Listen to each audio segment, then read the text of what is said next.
Hey, Wall Street bully, what is a monopoly? A monopoly occurs when a company dominates its sector, industry, or geography and has little or no competition. A company with a monopoly has all the power to control prices and has all the influence in the market because consumers don't have any real alternatives.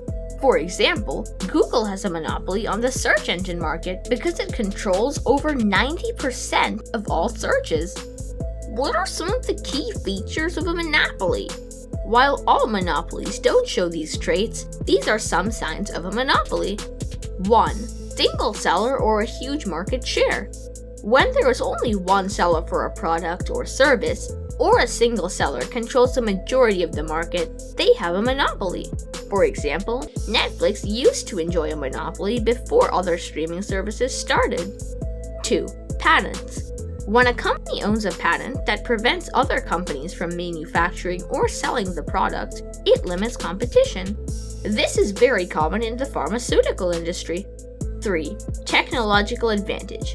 When a company uses superior technology and has a first mover advantage, it enjoys a monopoly until the competition catches up. An example is Tesla in the electric car market. 4. Economies of scale.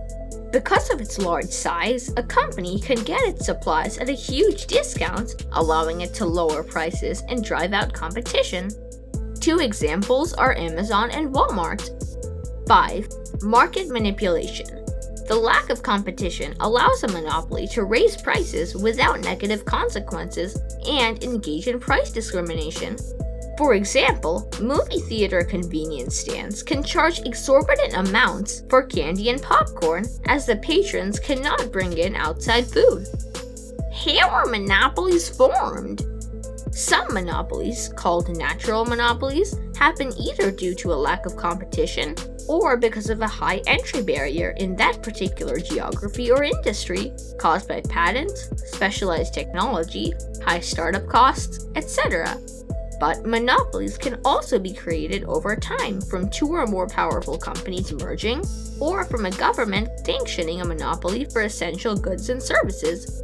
This is often the case with utilities, where one big player is responsible for supplying water or power within a region. Are monopolies good or bad? In most cases, monopolies are bad.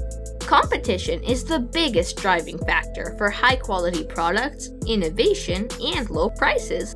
But in a monopoly, there is pretty much no incentive for the company to improve its products or decrease its prices, since there is very little or no competition. No matter what they do, customers will have to continue buying from them. Does the government take any action to stop monopolies? If a monopoly is formed by providing better products or by improving efficiencies, it's not just permitted, but even encouraged by governments. But there are laws in place to prevent monopolies from indulging in unethical practices to wipe out competition or taking advantage of their consumers. In addition, the government can block mergers between large companies to stop a monopoly from forming, and can break up companies that are monopolies. Thank you very much, Wall Street bully. You're welcome, Super Cooper. Remember, finance is your friend. If you enjoyed this video, check out related videos and playlists in the description box below.